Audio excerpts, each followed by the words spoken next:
ఒక logical conclusion, logical సమాధానం దొరికే వరకు కూడా ఇది ఆగదు అని ఆయన చెప్తున్నారు.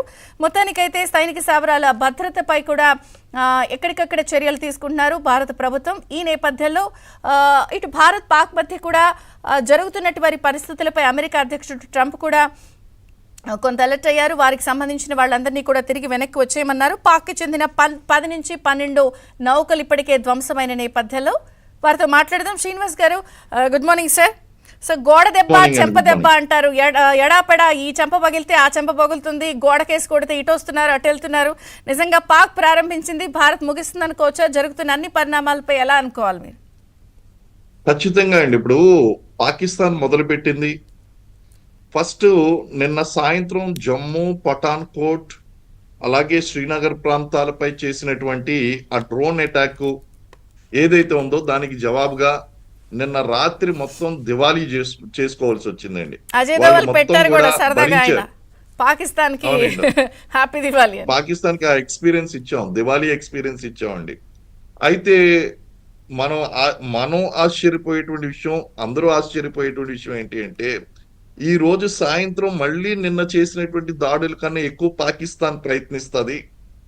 నిన్నటి కంటే ఎక్కువ డ్యామేజ్ అనేటువంటిది మనం చేస్తామండి ఈ రోజు రాత్రికి. కారణం ఏంటి అంటే, పాకిస్తాన్ తన యొక్క చర్యలను ఆపనంత వరకు ఆ బార్డర్ సరిహద్దు గ్రామాల్లో జరుగుతున్నటువంటి ఆర్టిలరీ షెల్లింగ్, మోర్టార్ షెల్లింగ్ ఆపనంత వరకు మన యొక్క ప్రతీకార దాడులు అనేటువంటివి మరింత నష్టం చేస్తూ ఉంటాయి. అలాగే మన మంత్రి, హోంశాఖ మంత్రి చెప్పినట్టు, ఆ యొక్క రక్షణ శాఖ మంత్రి చెప్పినట్టు, ఒక లాజికల్ కంక్లూజన్ కి వచ్చేంత వరకు కూడా ఈ దాడులు అనేటువంటి కొనసాగుతాయండి. ఏంటా లాజికల్ కంక్లూజను అంటే, ఖచ్చితంగా ఉగ్రవాదాన్ని ఆపేస్తామని చెప్పి మనకి పాకిస్తాన్ చెప్పవలసి ఉంటుంది. పాక్ ఆక్యుపైడ్ కాశ్మీర్ లో ఉన్నటువంటి ఉగ్రవాద సంస్థల్ని శాశ్వతంగా మూసేస్తాము అనేటువంటి గ్యారంటీ పాకిస్తాన్ ఇవ్వాల్సి ఉంటుంది. దానితో పాటు భారతదేశంపై భవిష్యత్తులో యూరి, పుల్వామా లేదా పహల్గామ్ లాంటి సంఘటనలు పునరావృతం కాదు అని చెప్పి ఇన్ రైటింగ్ పాకిస్తాన్ సంతకం చేయవలసి ఉంటుంది. అటు పాకిస్తాన్ లో సంబంధం ఉన్నటువంటి, అక్కడ ఆవాసం కల్పిస్తున్నటువంటి ఎటువంటి ఉగ్రవాది దాడి జరిగినా సరే దానికి పాకిస్తాన్ బాధ్యత వహించవలసి ఉంటుంది.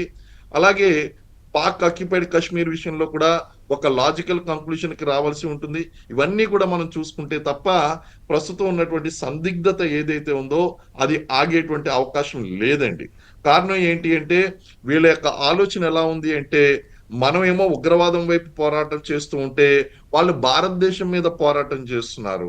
మరి దానికి మరి రోగ్ బిహేవియరే కదండి ఇది పాకిస్తాన్. ఉగ్రవాద శిబిరాలపై మనం దాడి చేశాం, అసలు ప్రజలు సివిలియన్స్ ని మేము హర్ట్ చేయలేదు, ఇదిగో క్లియర్ కట్ గా మా దగ్గర ఉన్న ఇన్ఫర్మేషన్ అని అంతర్జాతీయ సమాజంగా చెప్తున్నారు, పాకిస్తాన్ కి అందించారు. ఉగ్రవాద శిబిరంలో జరిగిన వాటినే టార్గెట్ చేశామన్నారు, కానీ వాళ్ళు జమ్మూలో ఉన్న సివిలియన్స్ ని టార్గెట్ చేస్తున్నారు. ఏదో వాళ్ళ దేశం మీద భారత్ చేసేసినట్టు ఫీల్ అయిపోతున్నారు.